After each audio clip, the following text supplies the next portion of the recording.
Yeah, this is 10 practices in. We had a scrimmage on Saturday. I thought it went really well.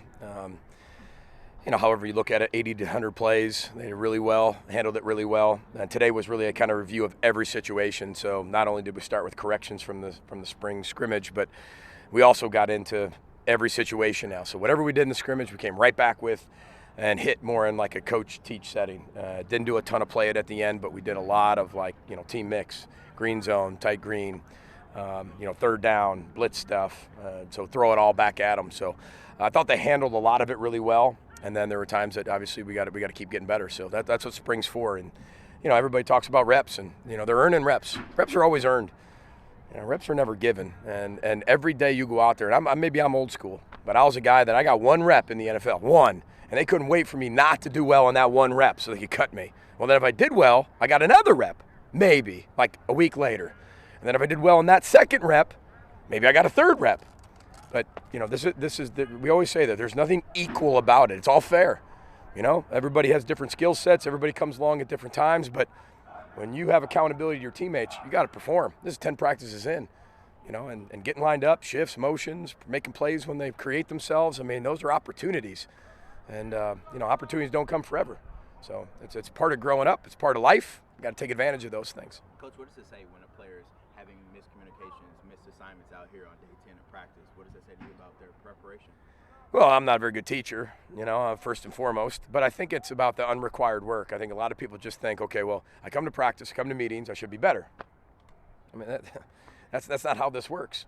The best players and the best people spend a lot of unrequired time at their craft.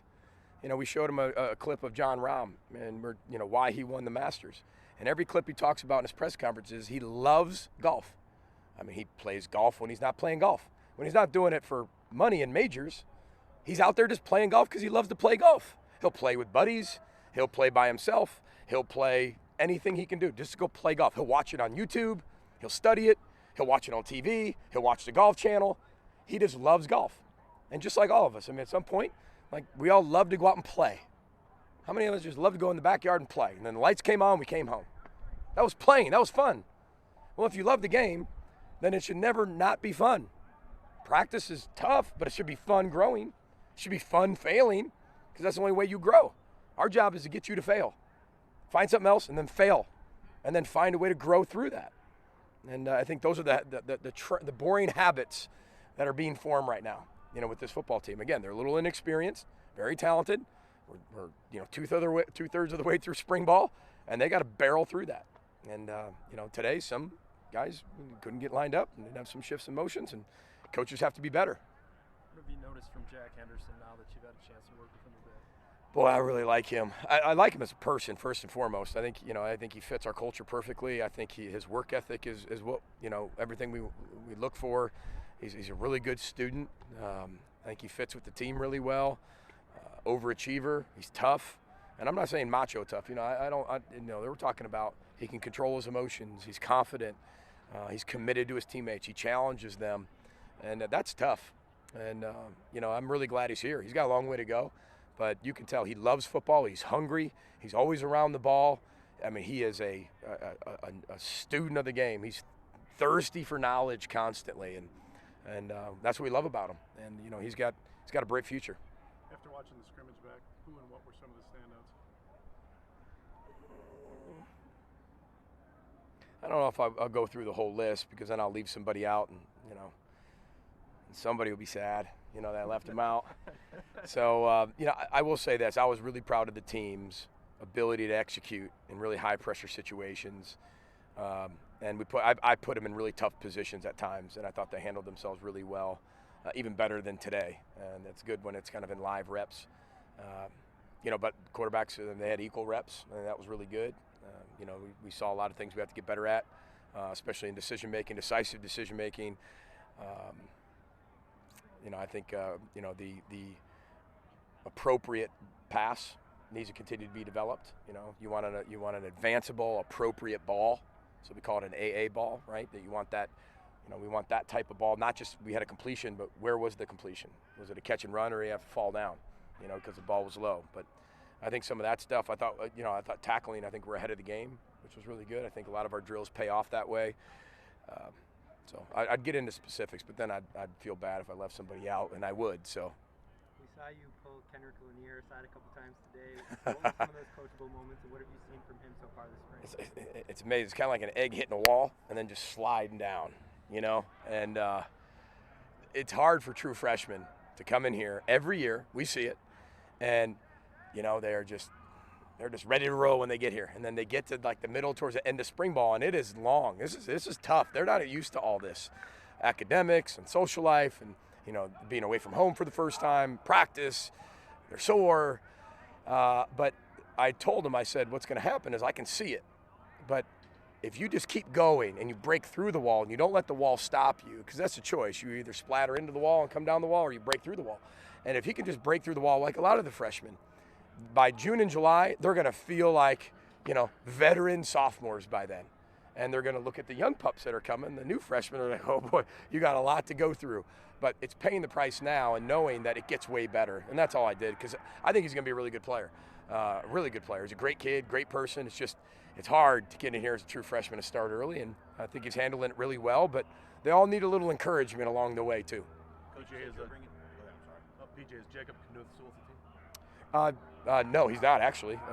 So, you know, I don't talk about anybody who's left the team, but no, you can see that 2023, I think rosters change incredibly fast, and depth charts change incredibly fast, and I think the transparency, you know, comes into play. As a coach, you're very transparent, and players get to make decisions on their own.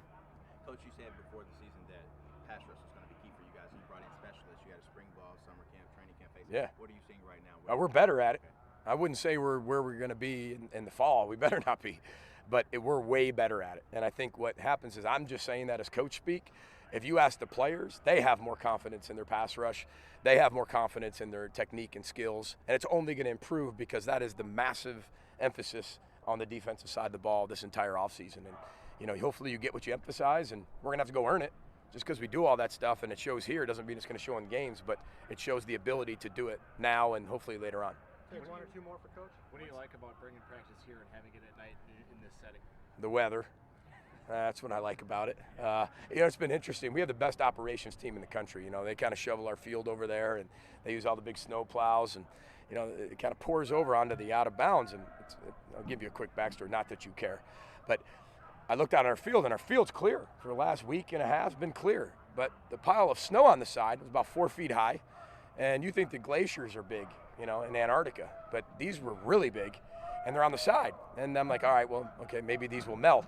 Well, I think the global warming's melting faster than those things. And so what we did, our operations team got out there. We had Daniel Lift, Austin Starms, Emily Litwin, our equipment managers. They're out there yesterday and today breaking up that glacier and putting it on the field so it melts, so we can get back onto our practice field. So we don't have any over here, so we actually made this our new practice field. So that's what I like about it, because we get to go outside, we get to practice on our field. And the weather's obviously a lot better. And it gives us a chance to be able to get the young guys, get an inexperienced team in here as much as we can, get them in Huntington Bank Stadium, so, you know, when we're playing in the fall, they're not, you know, goo-goo-eyed, you know, watching the lights. So. PJ, what stood out to you about the running backs this spring? Well, we got to get some of them healthy. You know, I think that's the one thing that stood out. I think Sean Tyler's doing a really good job of carrying the load. I really like how Jordan Newbin's coming along. You know, unfortunately, Darius and Zach have a few minor things they've been dealing with, but I'd love to be able to see them a little bit more in the spring, especially with their development. But I know they'll bounce back pretty quick here soon. It's just every day counts in the spring. That's what's really tough about it. But Bryce Williams is really leading the group. You know, I mean, it's a running back. We know how fragile that group can be, not in a way that I'm calling them fragile. Just 2 years ago, we were down to our 7th running back. You know, we brought Derek LeCaptain over from defense. So you can't build enough depth over there. And obviously, you know how important the position is to us. And those guys just have to keep getting better. I love how Nick McKissick-Luke coaches. And, you know, it's an inexperienced room. We went from having the most experience, and then, you know, you lose some guys in the portal here and there because of some reasons that is out of your control. And, you know, you've got to get some experience pretty quick. But that's part of the growing pains of that. We're working through that right now. We'll finish up with Andy. PJ, is the roster in a good spot for the spring game? And will there be changes or alterations in how you guys do things? Well, there's always changes. There will be some form of game on April 22nd. Yes. There'll be some version of a game. Will it be like it was in the past where people pick maroon or gold and there's completely separate teams? No, but there will be a game, and it'll be done a little bit different. There's going to be some guys that go in the game that don't go in the game, or that you think would play, probably won't play. You know, I got to look at the depth of the football team, just kind of look at each situation. Can we really divide it into? Can we not? Again, we're still plenty of days away, but there will be some form of game and entertainment for our fans for sure. So hope everybody shows up. It'd be great. We're the Boat Sky Michael Gophers. Thanks.